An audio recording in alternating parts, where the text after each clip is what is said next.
ওম নমো বাসুদেবায় নমো, ওম নমো বাসুদেবায় নমো, ওম নমো বাসুদেবায় নমো।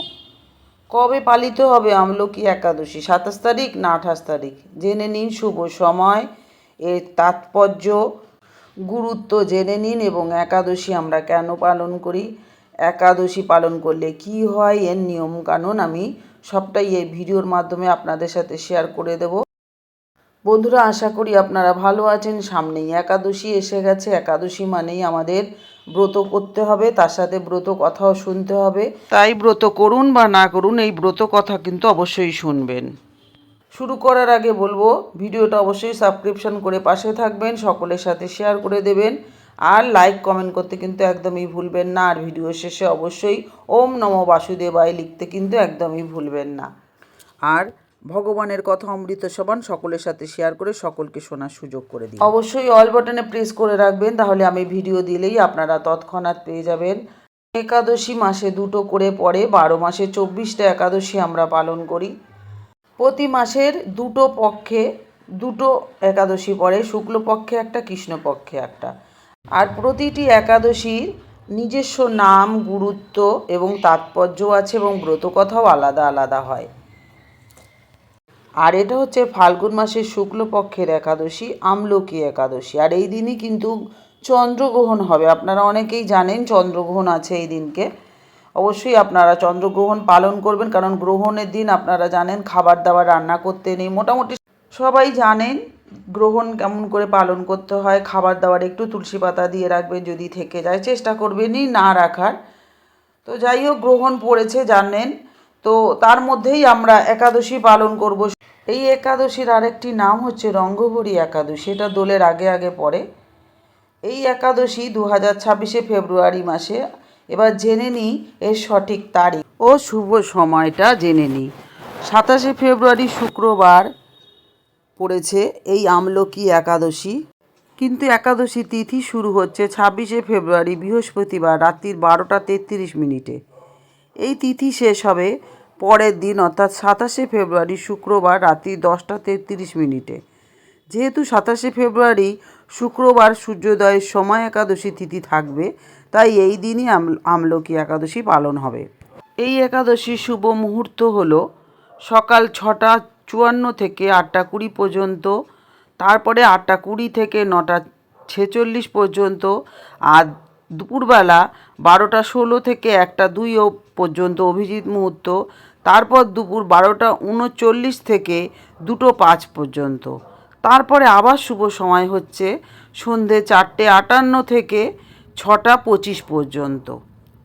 এই একাদশীর গুরুত্ব হচ্ছে মহর্ষি বশিষ্ঠ স্বয়ং রাজা মান্ধাত্তাকে এই একাদশীর গুরুত্ব বুঝিয়েছিলেন। রাজা মান্ধাত্তা ছিলেন ভগবান শ্রীরামের পূর্বপুরুষ। আমলকি একাদশী ব্রত পালন করলে সমস্ত পাপ সম্পূর্ণভাবে বিনষ্ট হয়ে যায়। এই ব্রত পালনে 1000টি গরুদানের সমান পুণ্য লাভ হয়। যারা ভক্তি ভরে এবং নিয়ম মেনে এই ব্রত পালন করে তাদের সমস্ত মনোবাসনা পূর্ণ হয়।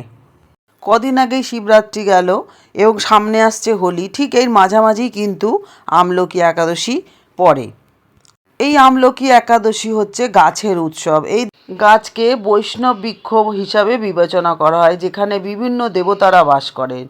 ভগবান বিষ্ণু মূলে বাস করেন, ব্রহ্মা উপরে থাকেন, ভগবান শিব কাণ্ডে বাস করেন, পাতা এবং ফুলে বাস করেন বসু এবং মারুতারা। এটাও বলা হয় যে ঐতিহ্য অনুসারে ভগবান বিষ্ণুর স্ত্রী অর্থাৎ মা লক্ষ্মীও এই গাছে বাস করেন।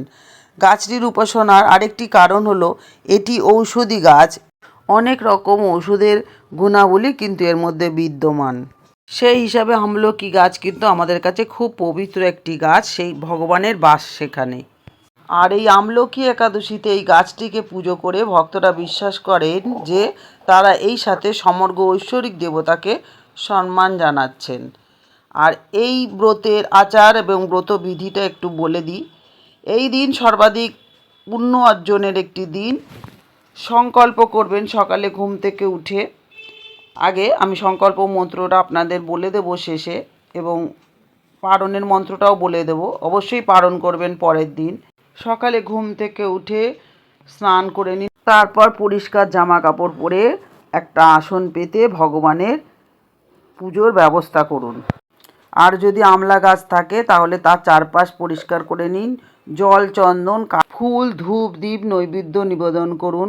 এই দিন অবশ্যই সারা রাত জেগে ভজন কীর্তন করবেন, ভগবানের নাম গান করবেন, আর অবশ্যই ওই দিন বিষ্ণু সহস্র নাম পাঠ বা শ্রবণ করবেন। ব্রত কথা তো শুনবেনই, কারণ ব্রত কথা না শুনলে ব্রতের কোনো ফল হয় না, আমি সেটাও আপনাদেরকে দিয়ে দিচ্ছি।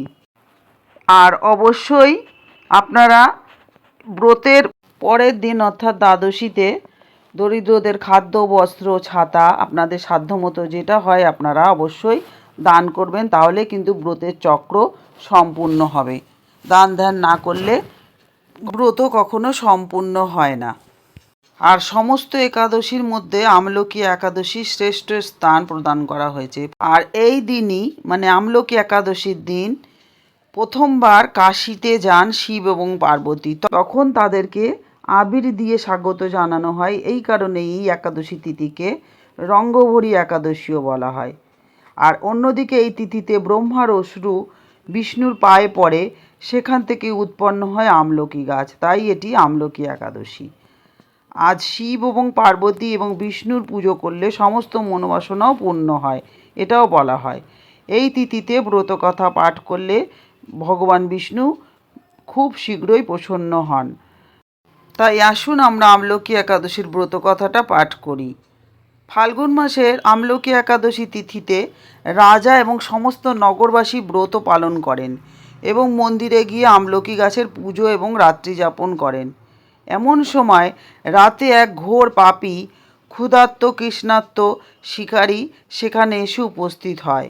মন্দিরের এক কোণে বসে বিষ্ণু এবং একাদশীর মাহাত্ম্য শুনতে থাকে। এইভাবে রাত কেটে যায়। নগরবাসীর সঙ্গে সেই শিকারীও সারা রাত জেগে কাটায়। সকলে সকালবেলায় নিজের বাড়িতে চলে যায়। সেই শিকারীও নিজের বাড়ি গিয়ে ভোজন করে, কিন্তু কিছুদিনের মধ্যেই সেই শিকারীর মৃত্যু হয়। কিন্তু একাদশীর ব্রতকথা শ্রবণ এবং রাত্রি জাগরণের ফলে পরজন্মে রাজা বিদুর রথের ঘরে জন্মগ্রহণ করেন।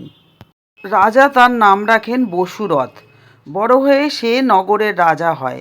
একদা শিকারে বের হয় রাজা বসুরথ, কিন্তু মাঝখানে পথ ভুলে একটি গাছের তলায় ঘুমিয়ে পড়ল। কিছুক্ষণ পর সেখানে এক ম্লেচ্ছ এসে পড়ে। রাজাকে একা দেখে তাকে মারার ফন্দি আঁটে। সেই ম্লেচ্ছ বলে যে এই রাজার কারণেই তাকে দেশ ছাড়া করা হয়েছে, তাই তার হত্যা করা উচিত। কিন্তু এই সমস্ত কিছু সম্পর্কে কোনো জ্ঞানই ছিল না রাজার। সে ঘুমিয়ে থাকে। ম্লেচ্ছ সেই রাজার উপর অস্ত্র নিক্ষেপ করতে শুরু করে, কিন্তু সেই অস্ত্র ফুল হয়ে রাজার শরীরে পড়ে। কিছুক্ষণ পরে সেখানে উপস্থিত সমস্ত ম্লেচ্ছ মৃত অবস্থায় পড়েছিল। ঘুম ভাঙার পর রাজা দেখেন যে কিছু ব্যক্তি মৃত অবস্থায় মাটিতে পড়ে রয়েছে। রাজা বুঝতে পারে যে এই ব্যক্তিরা তার হত্যার জন্যই সেখানে এসেছিল, কিন্তু কেউ তাদের বধ করে। জঙ্গলে কে তার প্রাণ রক্ষা করলো, এমনই চিন্তাভাবনা শুরু করে রাজা বসুরথ। তখন আকাশবাণী হয় যে বিষ্ণু তার প্রাণ রক্ষা করেছে। পূর্বজন্মে আমলকি এবং একাদশী ব্রত কথা শোনার পূর্ণ প্রভাবে শত্রু দ্বারা ঘিরে থাকা সত্ত্বেও সে জীবিত আছে। এরপর রাজা নিজের নগরে গিয়ে সুখে রাজকর্ম করতে থাকে। বিভিন্ন ধর্মের কাজও করেন তিনি। এইভাবে এই ব্রত কথার প্রচার শুরু হয়। ওম নমো ভগবতে বাসুদেবায় নমঃ। অথ আমলকি ব্রত কথা সমাপ্ত। এবার একাদশীর দিন যে সংকল্প করবেন সেই মন্ত্রটা আমি শেয়ার করে দিচ্ছি। একাদশম নিরাহারম স্থিতা অহম অপরেহন্নি ভক্ষামি পুণ্ডরীকাক্ষম শরণম মে ভবচ্যুত। অর্থাৎ হে পুণ্ডরীকাক্ষ, হে অচ্যুত, একাদশীর দিন উপবাস থেকে এই ব্রত পালনের উদ্দেশ্যে আমি আপনার শরণাপন্ন হচ্ছি। এরপর দ্বাদশীর দিন যে পালন করবেন তার পালন মন্ত্রটা হচ্ছে ওম অজ্ঞানতিমিরান্ধস্য ব্রতেনে নান কেশব প্রসিদ্ধ সম্মুখ নাত জ্ঞান দৃষ্টি প্রদৌ ভব। অর্থাৎ হে কেশব, আমি অজ্ঞানরূপ অন্ধকারে নিমজ্জিত আছি। হে নাথ, এই ব্রত দ্বারা আমার প্রতি প্রসন্ন হয়ে আমাকে জ্ঞান ও চক্ষু প্রদান করুন। শেষ করার আগে বলবো অবশ্যই ভিডিওটা সকলের সাথে শেয়ার করে সকলকেই ভগবানের কথা এবং ব্রত কথা শোনার সুযোগ করে দেবেন। আর বলবো এতক্ষণ আমার সাথে থাকার জন্য আপনাদেরকে অসংখ্য ধন্যবাদ। সবাই সুস্থ থাকুন, ভালো থাকুন। ভগবান বিষ্ণু সকলের মঙ্গল করুন। আজকে আসি, আবার দেখা হচ্ছে নতুন আরেকটা ভিডিও নিয়ে। হে কৃষ্ণ করুণা সিন্ধু দীনবন্ধু জগৎপতে গোপীশ গোপিকাকান্ত রাধাকান্ত নমস্তুতে।